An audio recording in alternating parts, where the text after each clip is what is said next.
कभी कोई विवाद होता है तो हमारे लिए सबसे पहला स्टेप होता है थाना। बिल्कुल।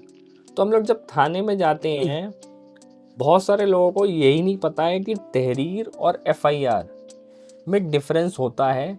सबसे पहली बात कि तहरीर और एफआईआर क्या होती है, अब लीगली हमें बताइए कि इन दोनों में डिफरेंस क्या है। दूसरा, थाने में जाते समय हमें किन किन बातों का ध्यान रखना चाहिए जो कोर्ट में जाने के बाद हमारे अगेंस्ट में हो सकता है। तो बेसिकली तहरीर एक वो एप्लीकेशन का फॉर्मेट है जिसके बेसिस पे आप अपना ग्रीवेंस लेके पुलिस के सामने पहुंचे हैं।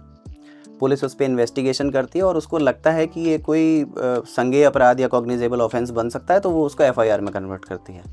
तहरीर प्राइमरी स्टेज में डिस्पोज ऑफ भी हो सकती है आफ्टर म्यूचुअल सेटलमेंट, या जो भी दोनों के बीच में डिस्प्यूट है उनको सेटल करने के बाद में। लेकिन अगर एक बार एफआईआर रजिस्टर हो गई तो वो कोर्ट में ही रिजॉल्व होगी, उसके पास पुलिस के पास कोई पावर नहीं है। मतलब वो आपके हाथ से चली गई। हाँ, वो पुलिस का प्रोसेस फिर स्टार्ट हो गया, पुलिस उसमें इन्वेस्टिगेशन करेगी, अगर फाइनल रिपोर्ट भी लगाएगी तो उसको फिर कंक्लूजन देना पड़ेगा कि on what basis they are filing the final report. Okay, तो मतलब हमें थाने जाते समय क्या क्या बातों का ध्यान रखना चाहिए जिससे कोई प्रॉब्लम बाद में ना देखिए, आए? थाने जाते समय पहले तो आपको ये पता होना चाहिए कि आप किस विवाद में थाने जा रहे हैं। अगर आप सिविल विवाद में थाने जा रहे हैं और उसको क्रिमिनल बनाने की कोशिश कर रहे हैं तो इस समय जो जुडिशियल सिस्टम है वो बहुत ज़्यादा लेमेंट हो चुका है।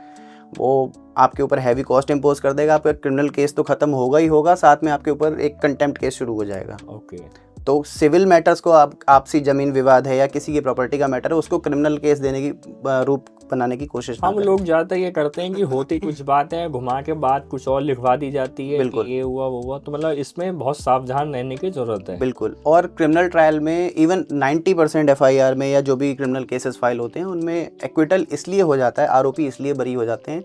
आप कभी भी थाने जाइएगा, जैसे सपोज़ मैं एक बहुत छोटा सा एग्जांपल देता हूँ, किसी का फ़ोन गिर जाता है, चोरी हो जाता है। सपोज़ आप ट्रेन में ट्रैवल कर रहे हैं या बस में ट्रैवल कर रहे हैं, आपका फ़ोन चोरी हो गया, आप थाने जाएंगे रिपोर्ट लिखवाने, तो आप पुलिस आपको बोलेगी कि आप ये लिख दिए फ़ोन गिर गया है, चोरी नहीं हुआ है।